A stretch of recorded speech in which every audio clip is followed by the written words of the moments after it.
안녕하세요. 결혼 1년 만에 이혼해 지금은 새 인생을 준비 중인 올해 34살 여자입니다.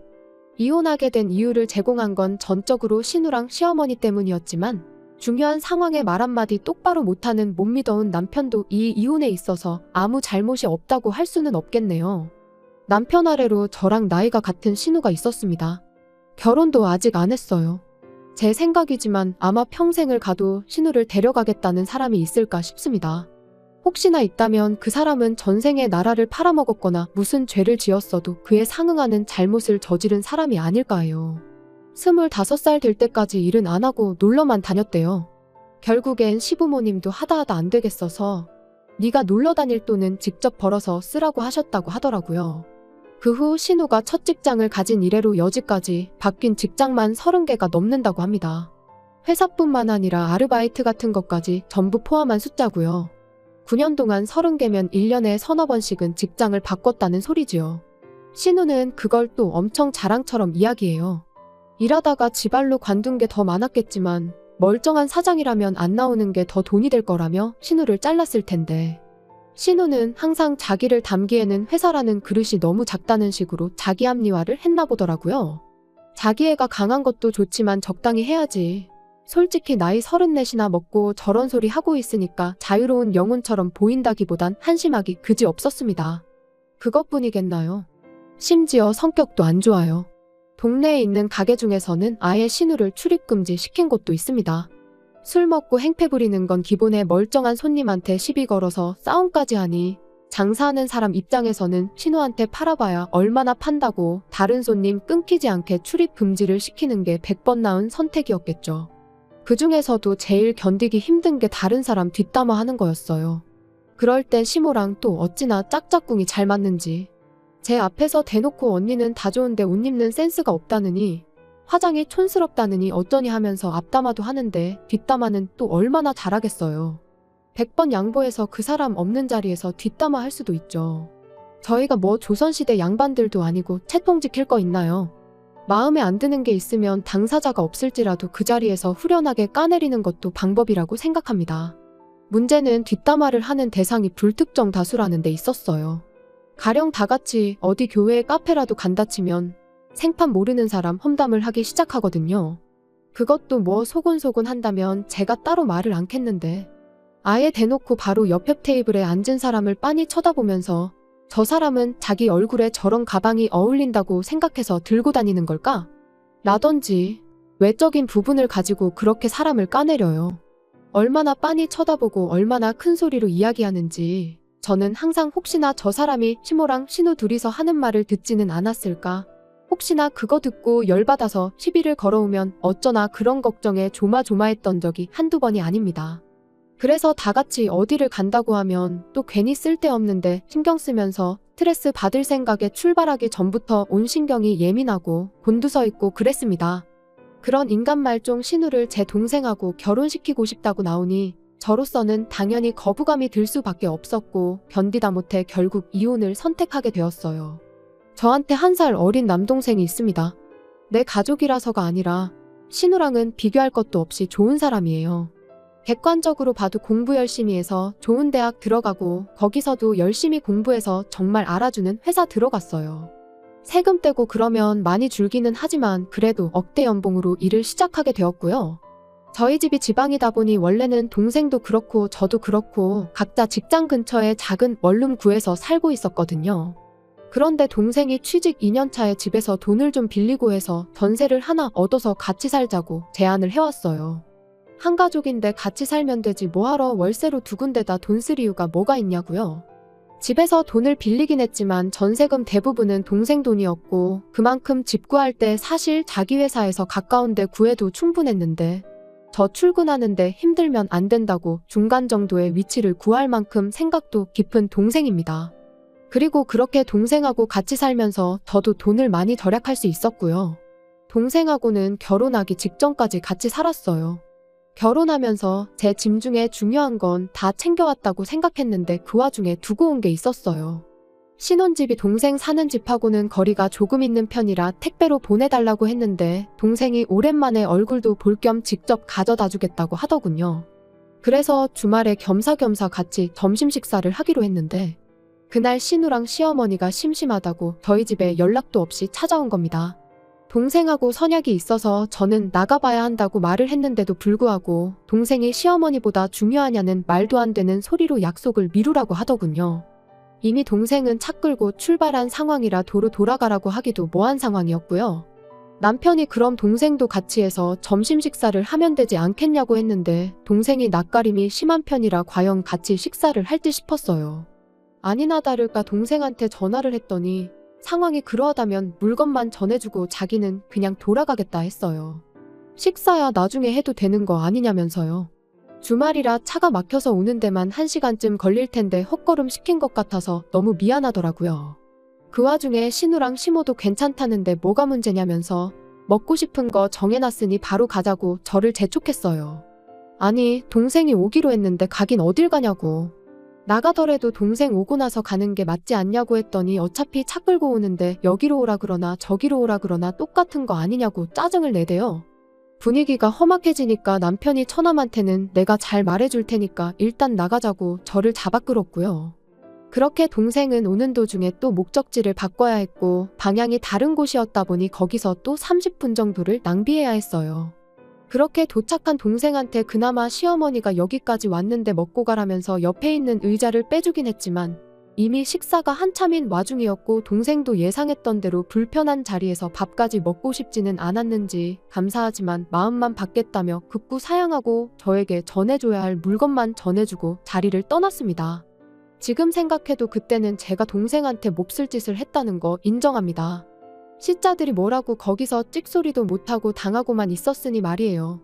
제가 팔려가는 결혼을 한 것도 아닌데 신우나 시모 성격을 알다 보니까 괜히 더러운 꼴 보기 싫어서 참았다는 게 지금 생각해보면 정말 한심할 따름입니다. 아무튼 그렇게 동생이 돌아갔는데 신우가 먼저 입을 열더라고요. 동생의 누나인 저를 바로 앞에다 두고 동생 뒷담화를 시작한 거예요. 결혼식 때 어디서 저런 비리비리한 사람이 왔나 했더니 그게 언니 동생이었냐고요. 신우 말이 끝나기 무섭게 시모가 옆에서 깔깔대기 시작했어요. 그러더니 신우가 왕년에 잘 나가던 이야기를 꺼내더라고요. 자기 한참 클럽 다니고 그럴 때 저런 피죽도 못 얻어먹은 것 같은 놈들은 자기 포스에 눌려서 말도 못 붙이고 그랬다나 어쨌다나. 그걸 또 시모가 그래서 밥 안 먹고 그냥 돌아간 거 아니겠냐고 받아쳐주면서 깔깔거리더라고요. 다른 사람도 아니고 가족인데 말이 너무 심한 거 아니냐고 한마디 했더니 뭐 찔리는 거 있냐면서 더 좋아하는데 이 사람들은 인성이 답도 없구나 싶었습니다. 그래서 제가 한마디 했어요. 동생이 지금 얼마나 잘 나가는 줄은 알고 그런 말 하냐고요. 어머님 아들하고 제가 버는 돈 둘이 합쳐도 내 동생이 버는 돈만 못한 건 알고 말하는 거냐고. 한참 어릴 때 클럽 다니고 놀러 다닐 때야 그랬지. 지금은 아가씨 같은 사람이 동생한테 아무리 들이대봤자 내 동생이 눈을 꿈뻑이라도 할 것 같냐고. 아니 말이나 붙일 기회나 있을 것 같냐고 제대로 한 방 먹여줬지요. 솔직히 시어머니고 신우고 나발이고 그냥 그 자리에서 한바탕 할 생각으로 내질렀던 말인데 당장 두 사람이 똥 씹은 표정을 하고 있긴 했지만 제 예상보다 크게 덤벼들지 않더라고요. 남편도 분위기가 이상해지는 걸 직감했는지 식사도 다 마쳤는데 동생이랑 어머니는 자기가 모셔다 드리고 오겠다고 당신은 택시 타고 먼저 집에 돌아가라고 하면서 상황을 정리했어요. 지금 생각해보면 택시 타고 돌아가야 하는 게 제가 아니라 두 사람이었는데 그때부터 남편이 못 믿어온 사람이라는 걸 알고 앞으로라도 확실하게 중간 역할을 해달라고 부탁을 했어야 했는데 왜 짚고 넘어가지 않았나 그런 생각이 드네요. 아무튼 문제는 그 이후였어요. 신우랑 시모 입 다물게 만들어주려고 꺼낸 말이었는데 본의 아니게 그 과정에서 동생의 연봉을 까버린 게 문제라면 문제였습니다. 시어머니가 저만 잠깐 좀 보자고 해서 저 혼자 시댁에 찾아갔는데 난데없이 시모가 신우랑 동생을 이어주면 어떻겠냐는 이야기를 꺼내왔거든요. 순간 제가 무슨 소리를 들은 건가 싶었습니다. 잘못 들은 건가 싶었는데 말 그대로 시어머니는 신우를 제 동생에게 시집 보낼 계획을 세우고 있었더라고요. 신우도 옆에서 동생분 지금 혼자 사신다고 하지 않았냐고. 존칭까지 쓰면서 집안일 다 해주는 누나랑 살다가 혼자 살게 되었으니 얼마나 외롭고 힘들겠냐고. 옆에 여자가 한 명 필요하지 않겠냐고 거들더라고요. 동생도 33살이니 당연히 결혼 생각을 해야 할 나이는 맞긴 하지만 결혼 상태는 자기가 정하는 거 아니겠냐고. 당장 부모님이 정략 결혼을 시켜도 안 한다고 할 텐데 제가 하란다고 하겠냐고 한마디 했죠. 그랬더니 신우가 자랑처럼 이야기하더라고요. 이날이 때껏 자기 인생에서 자기가 먼저 꼬셔서 안 넘어온 남자가 없다고 동생분도 지를 분명히 마음에 들어할 거라는 소리를 자신있게 하면서요. 저라면 쪽팔려서라도 그런 말 못할 텐데 그날 식사할 때도 동생분이 자기를 보는 눈빛이 심상찮았다면서 일단 자리만 만들어주면 넘어오는 건 시간 문제니 그렇게 알라고 하는데 어이가 없어서 한숨도 나오질 않았어요.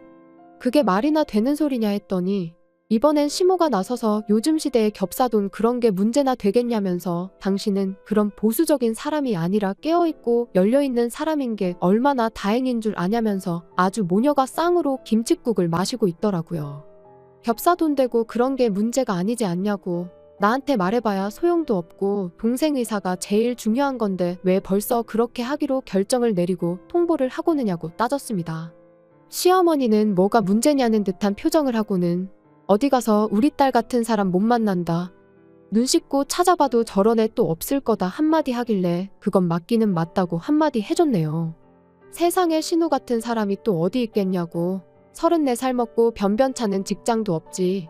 술주정부리다 동네 술집이란 술집에서는 출입 금지까지 당했지.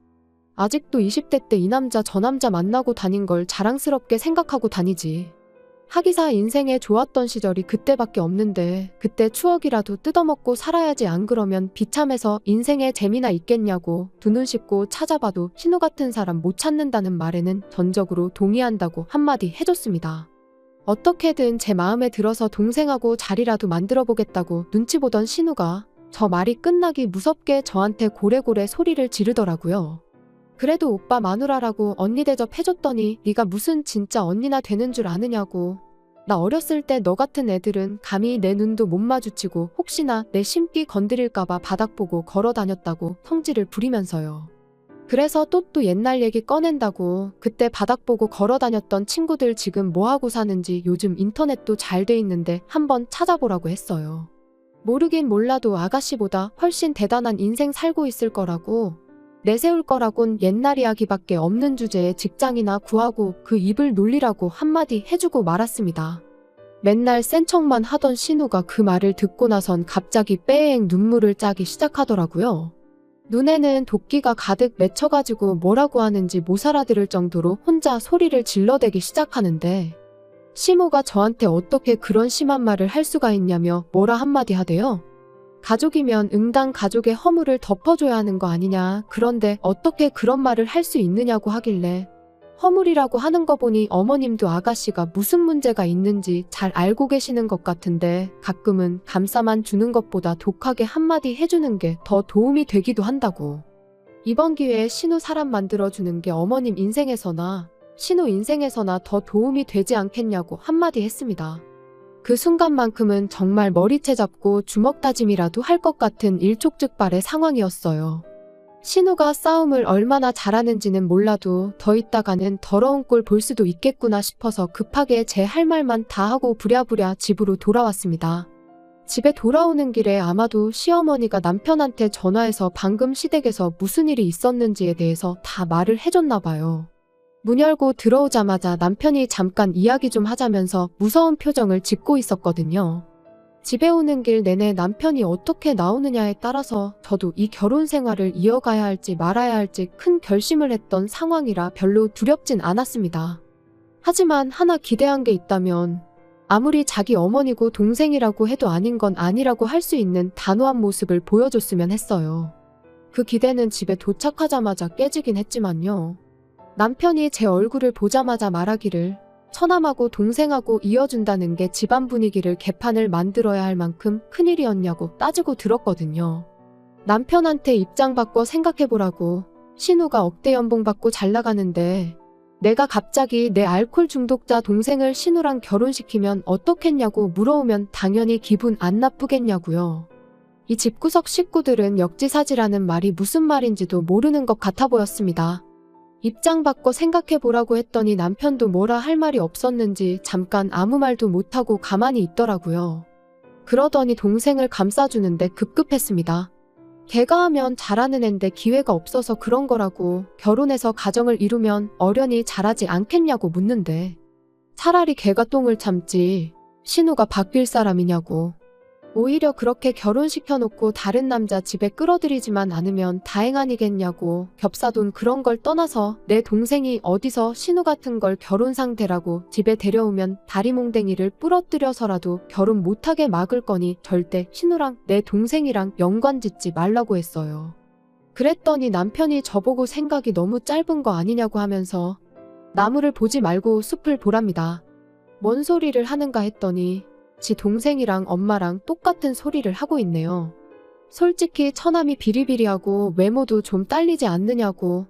앞으로 처남한테 결혼하겠다고 들이대는 사람이 있으면 100이면 100 처남이 버는 억대 연봉을 노리고 결혼하겠다는 사람일 거라는 겁니다.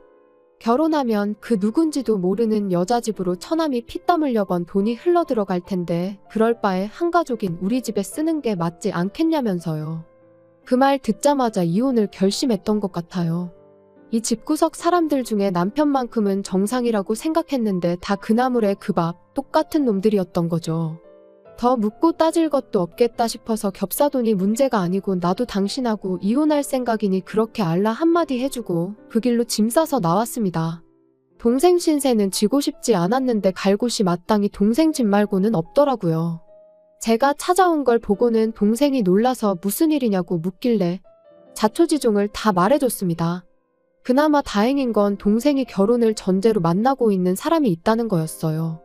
같은 직장에 몸담고 있는 사람이라고 하니 적어도 신우처럼 머릿속에 똥만 가득 찬 사람은 아닐 테니까 안심이 되더라고요.